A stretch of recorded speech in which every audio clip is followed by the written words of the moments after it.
Telangana PCC chief Mahesh Kumar Goud చిట్చాట్లో కీలక విషయాలు వెల్లడించారు. 23 తర్వాత జనహిత పాదయాత్ర మళ్లీ మొదలవుతుందని తెలిపారు. జనహిత పాదయాత్ర ఇన్ఛార్జి పాదయాత్ర కాదని తెలిపారు. మీనాక్షి ఎందుకు పాదయాత్ర చేస్తుందని ప్రశ్నించారు. ఇది పిసిసి చీఫ్ చేసే పాదయాత్ర అని వెల్లడించారు. రాహుల్ గ్రీన్ సిగ్నల్ ఇచ్చాకనే పాదయాత్ర మొదలుపెట్టారని తెలిపారు. పాదయాత్రలో సీఎం కూడా పాల్గొంటారని చెప్పినట్లుగా వెల్లడించారు. బస్సు యాత్ర చేద్దాం అనుకున్నా కానీ చివరకు పాదయాత్ర అయిందని తెలిపారు.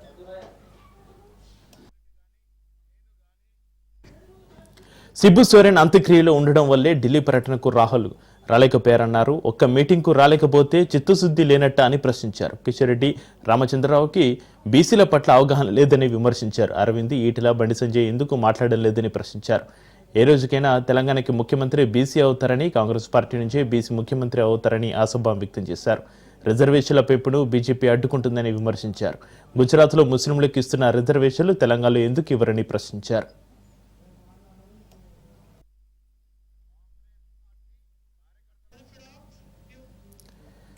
బీఆర్ఎస్కు వ్యతిరేకంగా ఎక్కువగా మాట్లాడుతున్నాడని, బండి సంజయ్ను పక్కన పెట్టారని మహేష్ గౌడ్ కామెంట్ చేశారు. బీజేపీతో బీఆర్ఎస్ లోపాయికారి ఒప్పందంలో భాగంగానే బండి సంజయ్ పదవి ఊడిపోయిందన్నారు. ఇక ఫిర్యాంపులకు ఆద్యుడు కేసరన్నారు. కంటోన్మెంట్ ఉప ఎన్నికల్లో గెలిచినట్లే జూబ్లీహిల్స్ ఉప ఎన్నికలోనూ గెలుస్తామన్నారు. సర్వేల ఆధారంగా అభ్యర్థిని ప్రకటిస్తామన్నారు. ఎవరైనా చనిపోతే ఏకగ్రీవంగా ఎన్నికే విధానం ఉండదని దాన్ని కాలరాసింది కేసరి అన్నారు మహేష్ గౌడ్.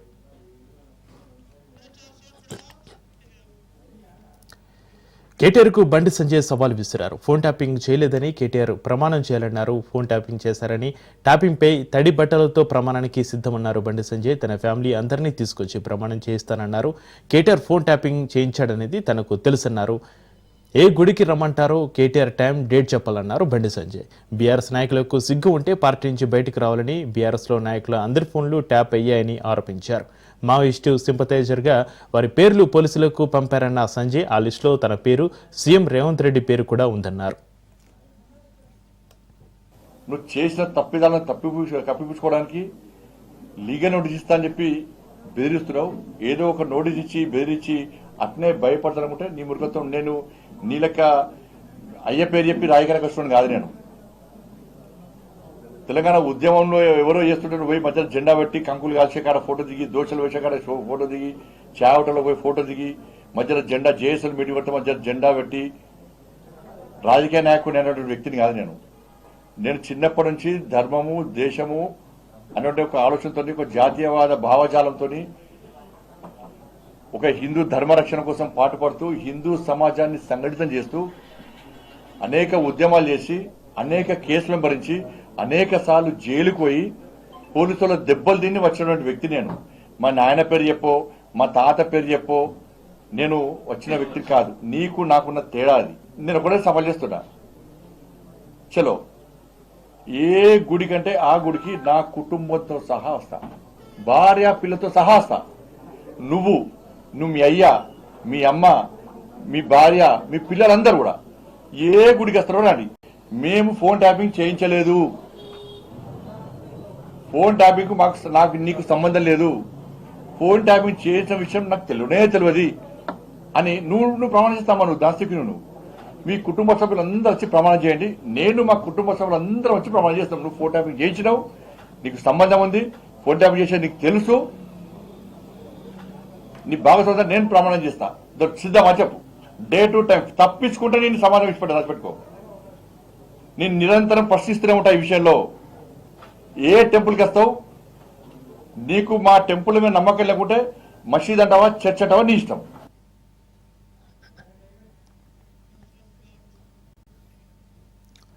రాజకీయాలపై మాజీ మంత్రి మల్లారెడ్డి ఆసక్తికర వ్యాఖ్యలు చేశారు. తను రాజకీయంగా బీజేపీ వైపా, తెలుగుదేశం వైపా, బీఆర్ఎస్ వైపా అనేది కాదని, తాను ఇప్పటికీ కూడా బీఆర్ఎస్లోనే ఉన్నానని క్లారిటీ ఇచ్చారు మల్లారెడ్డి. నేను ఇప్పుడు ఏ వైపు చూసేటట్టు కూడా లేను. ఇప్పుడు నాకు కూడా 73 సంవత్సరాలు అయింది. ఇంకా ఏ వైపు చూడవలసిన అవసరం ఏముంది? ఇప్పుడు నేను ఎంపీ అయినా, మినిస్టర్ అయినా, మళ్ళీ ఇప్పుడు ఎమ్మెల్యే అన్నా, ఇంకా 3 ఏళ్ళు. తను ఇప్పుడు ఏ వైపునకు చూసేటట్లుగా కూడా లేనని స్పష్టం చేశారు. తనకు 73 ఏళ్లు వచ్చాయని, ఇంకా ఏ వైపునకు చూడాల్సిన అవసరం ఏముందని ప్రశ్నించారు. తాను ఎంపీ, ఎమ్మెల్యే, మంత్రిని అయ్యానని, ఇంకా 3 ఏళ్లు రాజకీయాలు ఉంటానని చెప్పుకొచ్చారు. అసలు తాను రాజకీయమే వద్దననుకుంటున్నానని తెలిపారు. ప్రజలకు సేవ చేసి మంచి కాలేజీలు, యూనివర్సిటీలు నడిపిద్దామని అనుకుంటున్నానని మల్లారెడ్డి చెప్పుకొచ్చారు. ధర్మస్థలపై సిపిఐ నారాయణ కీలక వ్యాఖ్యలు చేశారు. ధర్మస్థల వంటి పుణ్యక్షేత్రంలో దారుణ ఘటనలు జరిగాయన్నారు. ట్రస్టు నిర్వాహకులే 500 మందిని చంపేశారని నారాయణ ఆరోపించారు. హత్యలను గత బీజేపీ ప్రభుత్వం దాచిపెట్టిందన్నారు. కాంగ్రెస్ అధికారంలో ఉండడంతోనే దారుణాలు బయటకు వచ్చాయని తెలిపారు. సిటీ దర్యాప్తును వేగవంతం చేయాలని నారాయణ డిమాండ్ చేశారు. ధర్మస్థలను న్యాయస్థానం స్వాధీనం చేసుకోవాలన్నారు. ట్రస్టు సభ్యులను వెంటనే అరెస్టు చేయాలన్నారు నారాయణ.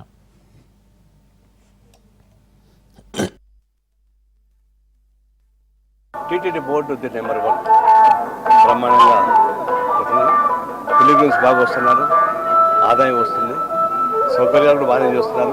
ఒకసారి ఎక్కువసేపు కొంచెం ఇబ్బంది వస్తుంది కానీ ఉత్తర పెట్టారు. అయితే నేను మధ్య కర్ణాటక వెళ్ళాను.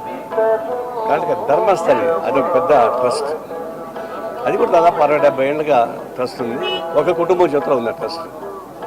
వాళ్ళు కూడా సంవత్సరానికి 100 కోట్ల రూపాయలు ఆదాయం వస్తుంది, 10,000 కోట్ల రూపాయలు డిపాజిట్స్ ఉన్నాయి. అలాంటి ట్రస్ట్, ఆ ట్రస్టీకి చైర్మన్ ఉన్న అతన్ని బీజేపీ వాళ్ళు ఎంపీగా కూడా నామినేట్ చేయించారు రాజ్యసభలో. కానీ ఆ ట్రస్ట్లో 1980 నుంచి ఇప్పుడు దాకా చేస్తే 500 మంది అమ్మాయిల్ని రేప్ చేసి చంపేశారు, ఆడే పూర్తి చేశారు. ఒక స్కావెంజర్ బయట పెట్టాడు. అంతా కలిసి ఆందోళన చేస్తే అది కాంగ్రెస్ గవర్నమెంట్ కాబట్టి సిట్ వేసింది, అది బీజేపీ గవర్నమెంట్ చేసేది కాదు. సిట్ వేస్తే దాని అన్ని రకాలు బయటపడ్డాయి. ఆడపోయి 6వ రోజు సినీ కార్మికుల సమ్మె కొనసాగుతుంది. ఫిల్మ్ ఛాంబర్ ఆదేశాలతో షూటింగ్ సాగిపోయాయి. కాసేపట్లో ఫెడరేషన్ ఆఫీసులో యూనియన్ నాయకుల భేటీ కానున్నారు. ఫిల్మ్ ఛాంబర్లో నిర్మాతలు, ఫెడరేషన్ సభ్యుల భేటీ అవుతారు. నిర్మాతల ప్రతిపాదనలపై చర్చించనున్నారు. వేతనాల పెంపుపై స్పష్టత రాకపోతే రేపటి కార్యాచరణపై చర్చ జరిగే అవకాశం ఉంది. ఇక టీజీ విశ్వప్రసాద్ తీరుపై సినీ కార్మికులు మండిపడుతున్నారు. రేపు ఫెడరేషన్ ఆఫీస్ నుంచి ఫిల్మ్ ఛాంబర్ వరకు ధర్నా చేపట్టనున్నట్టుగా తెలుస్తోంది. రేపు కృష్ణనగర్ నుంచి ఫిల్మ్ ఛాంబర్ వరకు వర్కర్స్ పాదయాత్ర చేపట్టనున్నారు. కొంతమంది నిర్మాతలు తమని మాఫియా అంటున్నారని ఫెడరేషన్ వర్కర్స్ ఆగ్రహం వ్యక్తం చేస్తున్నారు. తమ నాయకులకు ఇచ్చిన నోటీసులను వెంటనే వెనక్కి తీసుకోవాలని డిమాండ్ చేస్తున్నారు.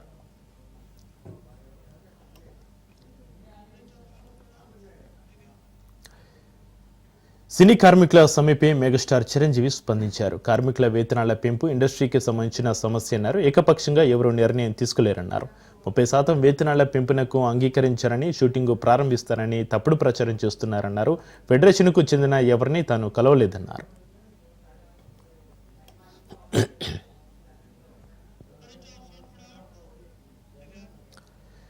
భారత ప్రధాని మోడీ రక్షాబంధన్ వేడుకల్లో పాల్గొన్నారు. ఢిల్లీలోని ప్రధాని నివాసంలో విద్యార్థులు, బ్రహ్మకుమారి సభ్యులు ఆయనకు రాఖీ కట్టారు. విద్యార్థులతో ఆప్యాయంగా మాట్లాడిన మోడీ వారి చదువు, భవిష్యత్తు లక్ష్యాల గురించి అడిగి తెలుసుకున్నారు. ఇక రాఖీ కట్టే సమయంలో కొందరు పిల్లలు ప్రధాని మోడీకి ముద్దులు కూడా ఇచ్చారు. ఆ వీడియోలు సోషల్ మీడియాలో వైరల్ అయ్యాయి.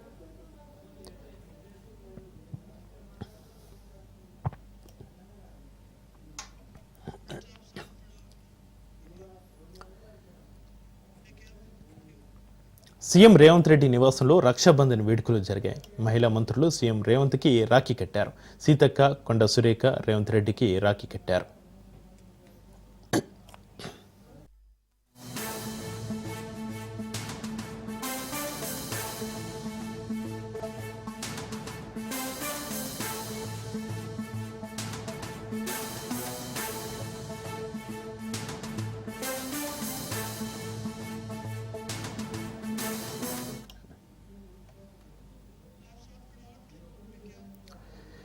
బీఆర్ఎస్ అధినేత, తెలంగాణ మాజీ ముఖ్యమంత్రి కేసీఆర్ ఇంట్లో రక్షాబంధన్ వేడుకలు ఘనంగా జరిగాయి. రాఖీ పూర్ణిమ సందర్భంగా కేసీఆర్కు ఆయన అక్కలు లక్ష్మీబాయి, జయమ్మ, చెల్లెలు వినోదమ్మ రాఖీ కట్టారు. కేసీఆర్ ఆరోగ్యంగా దీర్ఘాయుష్మంతుడై ఉండాలని వారు ఆకాంక్షించారు. తమ సోదరుడికి మిఠాయిలు తినిపించారు. ఈ వేడుకల్లో కేసీఆర్ అర్ధాంగి శోభమ్మ తదితరులు కూడా పాల్గొన్నారు. రాఖీ కట్టిన అనంతరం కేసీఆర్ తన అక్క లక్ష్మీబాయి కాళ్ళు మొక్కి ఆశీర్వాదం తీసుకున్నారు. తన సోదరిమణులకు ఎప్పుడూ అండగా ఉంటానని కేసీఆర్ మాట ఇచ్చారు.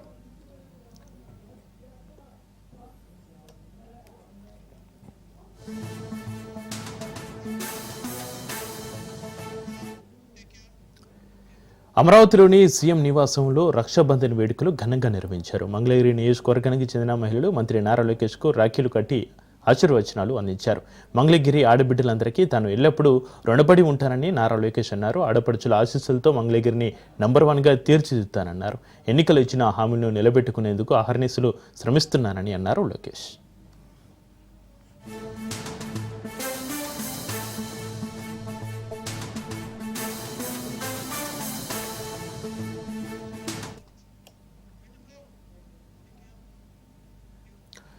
వైసీపీ అధినేత మాజీ సీఎం వైఎస్ జగన్ రాఖీ పండుగ శుభాకాంక్షలు తెలిపారు. రాష్ట్రంలో ప్రతి అక్కకు, ప్రతి చెల్లెమ్మకు, ప్రతి ఒక్క పాపకు, ప్రతి ఒక్క మహిళకు ఆయన శుభాకాంక్షలు తెలియజేశారు. ఇక రక్షాబంధనం అనేది ఆత్మీయులు, అనురాగాల పండుగ అని ఆర్థికంగా, సామాజికంగా, రాజకీయంగా, విద్యాపరంగా, రక్షణపరంగా మహిళలకు ఎప్పుడూ మంచి జరగాలని ఆయన ఆకాంక్షించారు. రాష్ట్రంలోని అక్క చెల్లెళ్ళందరికీ దేవుడి ఆశీస్సులు, చెల్లని దీవెనలు ఎల్లకాలం లభించాలని కోరుకుంటున్నట్టుగా జగన్ తెలిపారు. హైదరాబాద్లో రాఖీ పౌర్ణమి ఎఫెక్ట్ స్పష్టంగా కనిపిస్తుంది. హైదరాబాద్పై వరుస సెలవుల ఎఫెక్ట్ పడింది. సిటీ నుంచి ప్రజలు అందరూ ఊర్లకు వెళ్తున్నారు. సోదరులకు రాఖీలు కట్టేందుకు సొంతూరులకు పయనమయ్యారు. హైదరాబాద్లోని పలు ప్రాంతాల్లో భారీగా ట్రాఫిక్ జామ్ అయింది.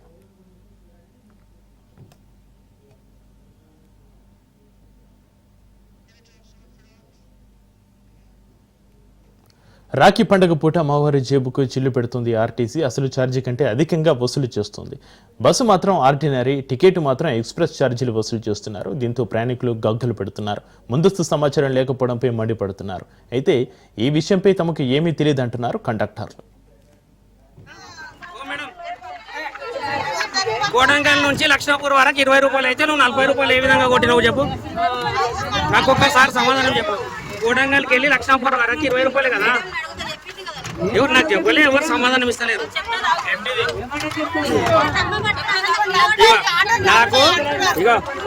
నాకు మీరు 40 రూపాయలు టికెట్ కొట్టిండ్రు.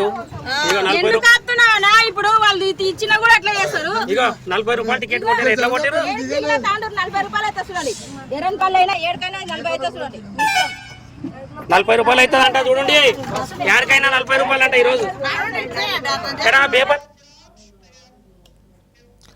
ప్రపంచ ఆదివాసీ దినోత్సవం సందర్భంగా అడవి బిడ్డలతో ఏపీ సీఎం చంద్రబాబు మమైక్యమయ్యారు. ఇవాళ అల్లూరు జిల్లా పాడేరుకి వెళ్లారు చంద్రబాబు. ఉదయం గన్నవరం నుంచి హెలికాప్టర్లో బయలుదేరి 10 గంటలకు లగిసపల్లి హెలిప్యాడ్కు చేరుకున్నారు. అక్కడి నుంచి ప్రత్యేక వాహనంలో బయలుదేరి 10 గంటల 25 నిమిషాలకు వంచంగి గ్రామానికి వెళ్లారు. ఇక అక్కడి నుంచి 11 గంటల 40 నిమిషాలకు గిరిజన సాంప్రదాయాలు, పండుగలపై గిరిజనులతో, కాఫీ తోటలో రైతులతో ముచ్చటించారు. వచ్చిన తర్వాతనే ఒకటే ఆలోచించాను, గంజాయి అనేది మన పిల్లలకు హానికరం, అలాంటిది జరగడానికి వీలు లేదని ఒక పిలిపించాను. సే నో టు గంజాయి అన్నాను. మీరందరూ స్పందించారు. ఈ రోజు నేను గర్వంగా చెప్పగలుగుతున్నాను, మా ఏజెన్సీ ప్రాంతంలోనే కాదు, ఆంధ్ర రాష్ట్రంలో ఎక్కడ కూడా గంజాయి ఉండదు, పండించమని చాలా స్పష్టంగా ధైర్యంగా చెప్పగలిగానంటే దానికి కారణం మీ చైతన్యమే. నా ఆలోచన ఒకటే, ఏజెన్సీ ప్రాంతాన్ని ప్రపంచానికి అనుసంధానం చేస్తాం. ఇక్కడుండే యువతకు ప్రపంచ స్థాయిలో విద్యా అవకాశాలు కల్పిస్తాం. ఇప్పుడు గురుకుల పాఠశాలలు ఉన్నాయి. మీ అందరికీ హామీ ఇస్తున్నాం, రాబోయే రోజుల్లో మీరెక్కడికి పోయే పని లేకుండా ఇప్పుడుండే 11లో అవసరం మేరకు 4-5 ఇమీడియట్ గా ఇంటర్మీడియట్ కూడా అక్కడ పెట్టి 10+2 కూడా పెట్టడానికి చర్యలు తీసుకుంటాం. దానివల్ల మన పిల్లలు ఇంటర్మీడియట్ కూడా అక్కడే చదువుకుంటారు. ఆ తర్వాత కూడా ఏం చేయాలని చేస్తానని చెప్పి కూడా నేను మీకు హామీ ఇస్తున్నా. ఇప్పటికే మీరు కడప జిల్లా పులివెందుల జడ్పీటీసీ స్థానాన్ని దక్కించుకునేందుకు వైసీపీ, కూటమి పార్టీలు వ్యూహాలు పన్నుతున్నాయి. ఉప ఎన్నికల కోసం హోరాహోరీగా ప్రచారం నిర్వహిస్తున్నాయి. నల్లపురెడ్డిపల్లిలో టీడీపీ మెగా రోడ్ షో నిర్వహించింది. ఈ రోడ్ షోలో బీజేపీ ఎంపీ సీఎం రమేష్, జిల్లా ఇన్ఛార్జి మంత్రి Savitha, Pulivendula TDP in charge BTech Ravi, ఆయన సతీమణి ప్రస్తుత జడ్పీటీసీ అభ్యర్థి లతారెడ్డి పాల్గొన్నారు. నల్లపురెడ్డిపల్లి వైసీపీకి తొలి నుంచి పెట్టని కోటలా ఉంది. దీంతో ఇక్కడ ఓటర్ను ఆకర్షించేందుకు టీడీపీ ప్రయత్నాలు చేస్తోంది. జగన్పై MP CM Ramesh hot comments చేశారు. పులివెందుల జడ్పీటీసీ ఉప ఎన్నిక సందర్భంగా నల్లపురెడ్డిపల్లిలో రోడ్ షో కార్యక్రమంలో పాల్గొన్నారు. ఈ సందర్భంగా రాఖీ పండుగ విశిష్టతను చెబుతూ దేశమంతా అన్న చెల్లెళ్ల అనుబంధానికి ప్రతీక అయిన ఇవాళ రాఖీలు కడుతున్నారన్నారు. తనకు 2 చెల్లెలు ఉన్నారని వారితో రాఖీలు కట్టించుకుంటున్నట్లుగా చెప్పారు. అయితే జగన్కు ఉన్న 2 చెల్లెలు రాఖీ ఎందుకు కట్టలేదని ప్రశ్నించారు. జగన్ అసలు నైజం అది అంటూ వివరించిన ఆయన కూటమి ప్రభుత్వంతోనే అభివృద్ధి సాధ్యమన్నారు.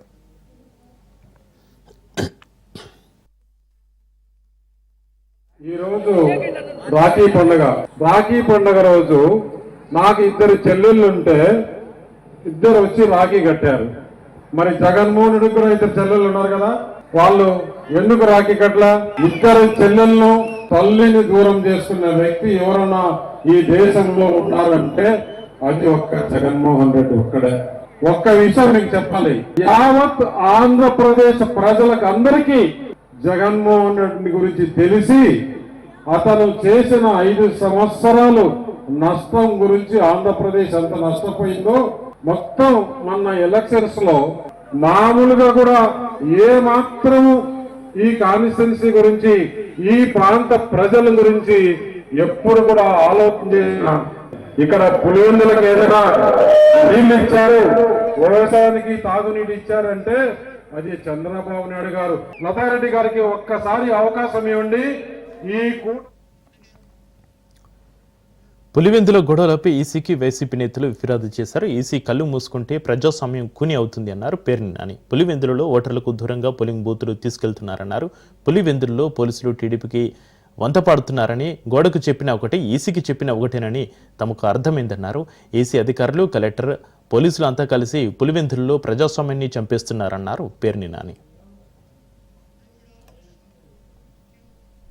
ప్రశాంతంగా ఉన్న పులివెందులను రక్త చరిత్ర పులివెందులుగా మార్చారన్నారు వైసీపీ ఎమ్మెల్సీ రమేష్ యాదవ్. పులివెందుల పౌరుషానికి అమరావతి పెత్తందారులకు మధ్య జరుగుతున్న ఎన్నికలు ఇవి అన్నారు. నామినేషన్లు వేయకుండా అడ్డుకునే ప్రయత్నం చేశారని, ప్రచారానికి వెళ్తే దాడి చేశారని ఫైర్ అయ్యారు. మమ్మల్ని హతమార్చేందుకు టీడీపీ గుండాలు ప్రయత్నించారన్నారు. పోలీసులు పచ్చచొక్కాలేసుకున్నారన్నారు.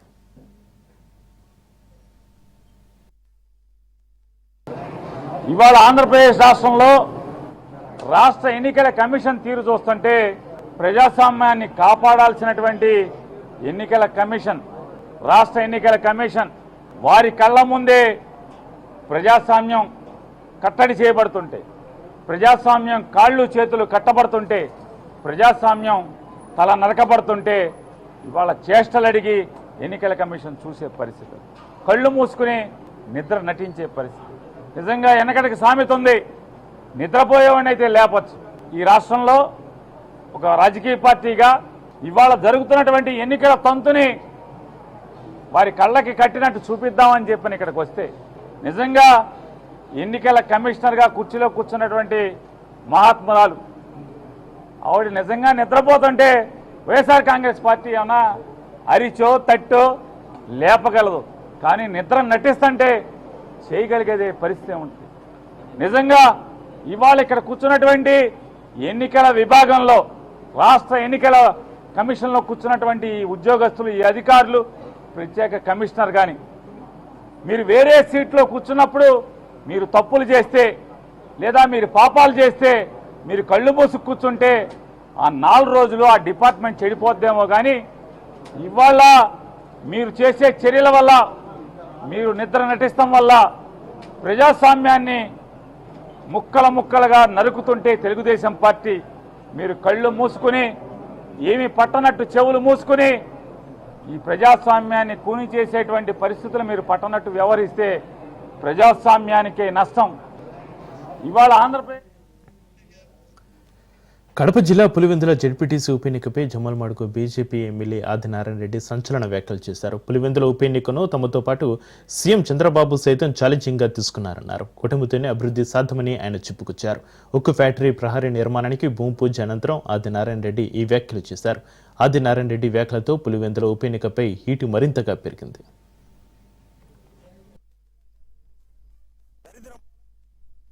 ఇది ప్రజాస్వామ్యబద్ధంగా, ధర్మబద్ధంగా, పద్ధతి ప్రకారం ఈ ఏర్పాటు జరిగేదాని కోసం అందరూ కఠినంగా ఉండాలని, ఇది ప్రెస్ ద్వారా అందరికి రాష్ట్రానికి పోవాలనే ఉద్దేశం. ఈ రోజు 9, 12వ తేదీ కూడా ఛాలెంజ్ గా చెప్తున్నాం. మేము ఛాలెంజ్ గా తీసుకున్నాం. గౌరవ ముఖ్యమంత్రి గారు ఛాలెంజ్ గా తీసుకున్నారు. ఆ దరిద్రం పోవాలా, ఆ ఎలక్షన్ గెలిచాలా. ఇలాంటి ఫ్యాక్టరీలు రావాలా. టూరిజం పక్కనే మైలవరం గండికోట టూరిజం 80 కోట్ల రూపాయలు శాసకీయ ఫండ్స్ ఇచ్చారు. మళ్ళీ యునెస్కోకు ప్రపోజల్ పెడతాం. ఎక్కడైతే దేశం సుభిక్షంగా ఉండాలంటే ఇండస్ట్రీ పెరగాల, టూరిజం పెరగాల, ఇన్స్టిట్యూషన్లు రావాలా, ఇన్ఫ్రాస్ట్రక్చర్ రావాలా, ఇరిగేషన్ రావాలా, అదే కాకుండా ఉపాధి అవకాశం రావాలా, శాంతి భద్రతలు ఉండాలా, బ్యాంకింగ్ సిస్టమ్ పెరగాల, ఇన్సూరెన్స్ సిస్టమ్ పెరగాల. ఇది ఉద్దేశమే భాగమే ఈ యొక్క ఇండస్ట్రీ. కాబట్టి నేను చాలా సంతోషంగా చెప్తున్నా. జేఎస్డబ్ల్యూ వాళ్ళు కూడా మేము కూడా వాళ్ళకు ధన్యవాదాలు చెప్తున్నాం. ఈ ఫ్యాక్టరీ ఆయన జిందాల్ ఇక్కడికి వచ్చినాడు, సజ్జన్ జిందాల్ గారు స్వయంగా ఆయన చెప్పినాడు. ఆయన స్థాయిలో అతి చిన్నది ఇది, మనకు పెద్దది కానీ వాళ్ళకు ఉండబడిన కెపాసిటీకి చిన్నది. పక్కనే వాళ్ళకు సిమెంట్ కార్పొరేషన్ కూడా ఉంది. కాబట్టి మీరు ఈ ఫ్యాక్టరీ రావడం, ఈ పెద్ద ఫ్యాక్టరీ రావడం ఈ టెక్నికల్గా వాళ్ళ సిస్టమ్ మొన్ననే ఆఫీసర్లందరూ వచ్చారు కాబట్టి నేను చాలా సంతోషం. ఇది ప్రజాస్వామ్య పద్ధతి. వైసీపీ నేత సతీష్ రెడ్డి సంచలన వ్యాఖ్యలు చేశారు. తనకు ప్రాణహాని ఉందన్నారు. తనకు ఏదైనా జరిగితే దానికి మంత్రి లోకేష్, మాజీ ఎమ్మెల్సీ బీటెక్ రవిదే బాధ్యత అన్నారు. పులివెందుల్లో పోలీసులు పచ్చకండ వేసుకుని తిరుగుతున్నారని విమర్శించారు. తనకు లోకేష్, బీటెక్ రవిల నుంచి ప్రమాదం ఉందని టీడీపీ వర్గీయుల ద్వారానే సమాచారం అందిందన్నారు. పోలీసులు కాపాడలేని పక్షంలో తన కేసును సుమోటోగా స్వీకరించాలని రాష్ట్ర డీజీపీకి విజ్ఞప్తి చేశారు. జరగకుండా చూడండి. ఇన్ కేసు జరగకుండా పోతే నా మీద జరగబోయేటువంటి దాడి స్పాన్సర్డ్ బై ఈ రాష్ట్ర ప్రభుత్వం, లోకేష్ అండ్ బీటెక్ రవి. నాకేమైనా జరిగినా సుమోటోగా లోకేష్ ను, బీటెక్ రవిని పెట్టి సిబిఐ ద్వారా విచారణ చేయాలని చెప్పి నేను కోరుకుంటున్నాను. ఎందుకంటే ఇక్కడ పోలీసుల ద్వారా న్యాయం జరిగేటువంటి పరిస్థితులు లేవు. ఈడ పోలీసులు కాదు, పచ్చకండ వాళ్ళు వేసుకొని తిరుగుతారు. ఇక్కడ డిఎస్పీ గానీ, ఇక్కడ రూరల్ సిఐ గానీ, ఇక్కడ డిఐజీ గానీ వాళ్ళకి పెత్తనం ఇచ్చారు. నిజాయితీ పట్ల అధికారులంతా పక్కన కూర్చొని ఉన్నారు. వీళ్ళ వల్ల ఎటువంటి న్యాయం జరగదు. నా మీద దాడి జరిగితే, నా మీద ఏ రకమైనటువంటి జరిగినా కూడా ఈ రాష్ట్రంలో ఉన్నటువంటి మంత్రి లోకేష్ ను, అదే రకంగా ఇక్కడ స్థానిక తెలుగుదేశం ఇన్ఛార్జ్ బీటెక్ బద్వేలో భూ ఆక్రమణదారులపై సమగ్ర విచారణకు ప్రభుత్వం ఆదేశించింది. కబ్జా రైలుపై రాజనీతి ప్రసారం చేస్తున్న కథనాలకు అధికారులు స్పందించారు. రెవెన్యూ శాఖ చీఫ్ సెక్రటరీ జయలక్ష్మి విచారణకు ఆదేశాలు జారీ చేశారు. గత వైసీపీ ప్రభుత్వ హయాంలో సాగించిన భూదందాను ఛేదించాలని జిల్లా అధికారులను ఆదేశించారు. ఇప్పటికే బద్వేలు ఆర్డీఓ చంద్రమోహన్ నేతృత్వంలో విచారణ ముమ్మరం చేశారు. బద్వేలు, కలసపాడు, కాశీనాయన, పూర్వమామిలో, గొప్పవరం మండలాల్లో భూ ఆక్రమణలను అధికారులు గుర్తిస్తున్నారు.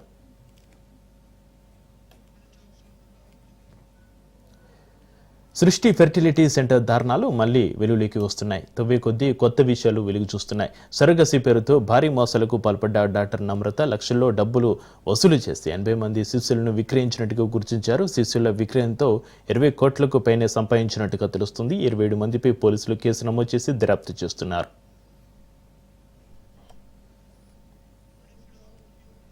సృష్టి ఫెర్టిలిటీ కేసులో వైసీపీ నేత సోదరుడు కీలకంగా ఉన్నట్టుగా తెలుస్తుంది. విశాఖకు చెందిన ఓ డాక్టర్ సహా 3 వైద్యులను పోలీసులు అదుపులోకి తీసుకున్నారు. అరెస్ట్ అయిన డాక్టర్ కేజీహెచ్లో డిప్యూటీ సూపరింటెండెంట్గా విధులు నిర్వహిస్తున్నట్టుగా సమాచారం. ఈ డాక్టర్కి నమ్రత భారీగా డబ్బులు పంపినట్టుగా అనుమానాలు వ్యక్తమవుతున్నాయి. 1988లో ఒకేసారి డాక్టర్లు 2 ఎంబీబీఎస్ పూర్తి చేశారు. ఇక 80% శిశువులను ఏజెన్సీ ప్రాంతాల నుంచి తీసుకొచ్చినట్టుగా గుర్తించారు. ఏజెన్సీలో నిరుపేద గర్భిణులను గుర్తించి శిశువులను విక్రయించేలా ఒప్పందం జరిగింది. దీంతో ఏజెన్సీ ప్రాంతాల్లో శిశు విక్రయాలపై పోలీసులు ఆరా తీస్తున్నారు. హత్య కేసులో కోట వేణుత కండిషన్ బెయిల్పై విడుదలయ్యారు. ఇక డ్రైవర్ రాయుడు హత్య కేసులో బెయిల్ మంజూరైంది. మొహానికి మాస్క్ ధరించి బయటకు వచ్చింది కోట వేణుత. 3వ రోజు చెన్నై 7 వెల్స్ సిఎస్లో వేణుత కోట సంతకం చేశారు.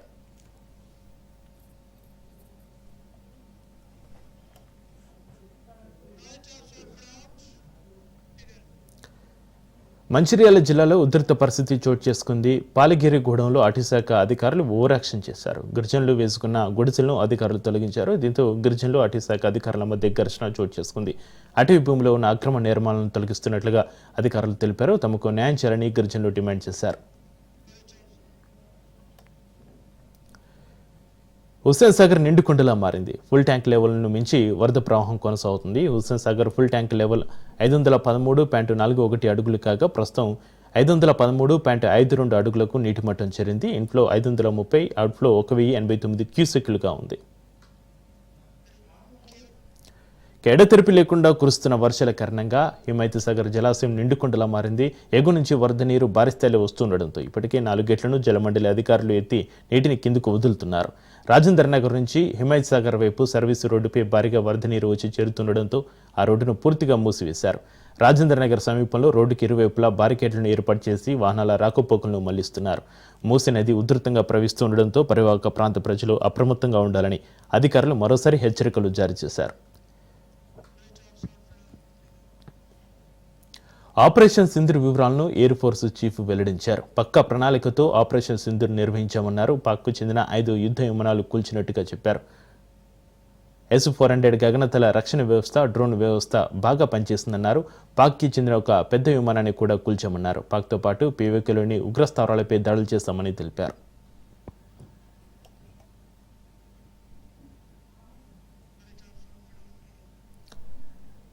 హర్యానా ప్రభుత్వం సంచలన నిర్ణయం తీసుకుంది. మతాంతర వ్యూహాలపై హర్యానా ప్రభుత్వం కఠిన చర్యలు తీసుకునుంది. కొందరు వారి మతం ఏంటనే విషయం చెప్పకుండా దాచి ఇతరులను మోసం చేసి పెళ్లి చేసుకుంటున్నారు. తీరా పెళ్లి చేసుకున్న తర్వాత వారి మతం చెబుతున్నారు. ఇప్పుడు వారు ఏం చేయలేని పరిస్థితి. ఇలా మోసం చేస్తూ మతాంతర వివాహాల విషయంలో హర్యానా ప్రభుత్వం కీలక ఆదేశాలు జారీ చేసింది. మతాన్ని దాచిపెట్టి పెళ్లి చేసుకున్న వారిపై కఠిన చర్యలు తీసుకోవాలని జిల్లా కలెక్టర్లు, ఎస్పీలను ఆదేశించింది. దీనికోసం మత మార్పుల నిరోధక చట్టం 2022ను ప్రభుత్వం అమలు చేయనుంది. ఈ చట్టం ప్రకారం వివాహం కోసం జరిగే మత మార్పిడిని నిరోధిస్తారు. మతాన్ని దాచిపెట్టి వివాహం చేసుకుంటే అది చెల్లదని తెలిపింది. ఇలా ఎవరైతే మతం దాచి పెళ్లి చేసుకుంటారో వారికి జరిమానాతో పాటుగా 10 ఏళ్ల వరకు జైలు శిక్ష తప్పదని ప్రభుత్వం తెలిపింది.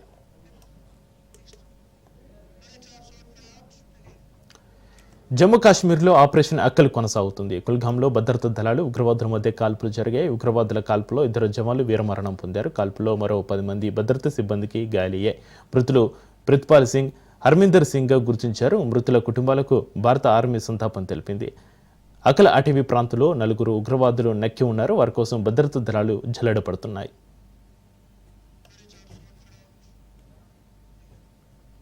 ఇటీవల ఉత్తరాఖండ్లోని ధరాలిలో క్లౌడ్ బరస్ట్ కావడంతో భారీ ఆకస్మిక వరదలు సంభవించే కొండచెరువులు విరుగుపడి రాళ్లు, బురద ఊరు మొత్తాన్ని తుడిచిపెట్టేశాయి.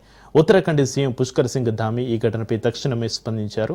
వేగంగా సహాయ చర్యలు అందేలా చర్యలు తీసుకున్నారు. దీంతో బురదలో చిక్కుకుపోయిన 100 మంది గ్రామస్తులను విపత్తు నిర్వహణ బృందాలు రక్షించాయి. ప్రమాదం జరిగిన ధరాలితో సహా పలు గ్రామాల్లో సీఎం పుష్కర్ సింగ్ ధామి పర్యటించారు.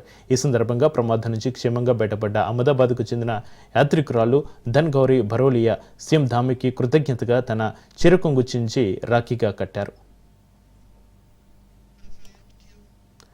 రాఖీ కడుతున్నప్పుడు ఆమె భావోద్వేగానికి గురై, నాకు ముఖ్యమంత్రి ధామి శ్రీకృష్ణుడి లాంటి వాడు, ఆయన నన్ను మాత్రమే కాకుండా ఇక్కడ ఉన్న తల్లులు, సోదరుమణులందరినీ కూడా ఒక సోదరులా రక్షించారు. ఆయన 3 రోజులుగా మన మధ్య నివసిస్తున్నారు, మన భద్రత, మన అవసరాలను చూసుకుంటున్నారని ఆమె భావోద్వేగానికి గురై చెప్పారు.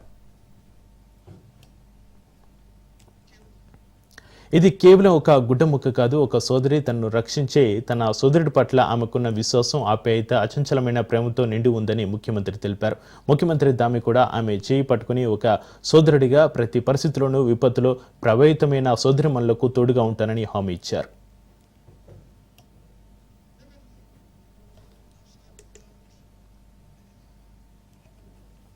దేశవ్యాప్తంగా వర్షాలు దంచి కొడుతున్నాయి. ఉత్తరాదిలో ఎడతెరిపి లేని వర్షాల కారణంగా ప్రజలు తీవ్ర ఇబ్బందులు ఎదుర్కొంటున్నారు. ఢిల్లీలో కుండపోత వర్షంతో అనేక ప్రాంతాలు జలమయమయ్యాయి. పండుగ వేళ నగరంలో ఎక్కడికక్కడ ట్రాఫిక్ నిలిచిపోయింది. దీంతో వాహనదారులు తీవ్ర అవస్థలు ఎదుర్కొంటున్నారు. మరోవైపు ప్రతికూల వాతావరణం కారణంగా పలు విమాన సర్వీసులు రద్దు కాగా కొన్ని ఆలస్యంగా నడుస్తున్నాయి.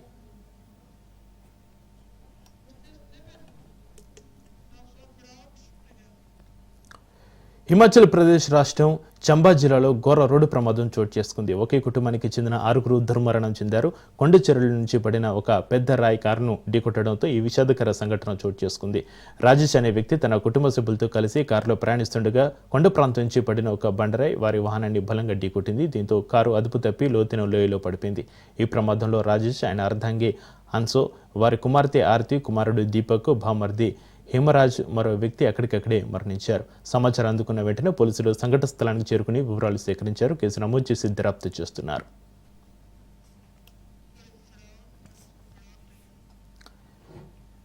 అమెరికా, రష్యా అధ్యక్షుల భేటీ తేదీ ఖరారైంది. ఈ నెల 15న అలస్కాలో ట్రంప్, పుతిన్ సమావేశం కానున్నారు. పుతిన్తో సమావేశం కోసం ఎదురు చూస్తున్నట్టుగా చెబుతున్నారు ట్రంప్.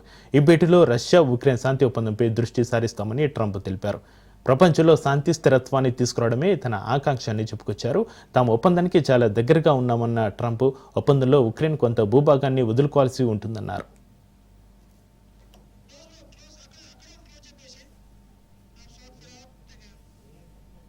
ఇవి ఇప్పటివరకు బులెటిన్ అప్డేట్ చూస్తూనే ఉండండి రాజ్ న్యూస్.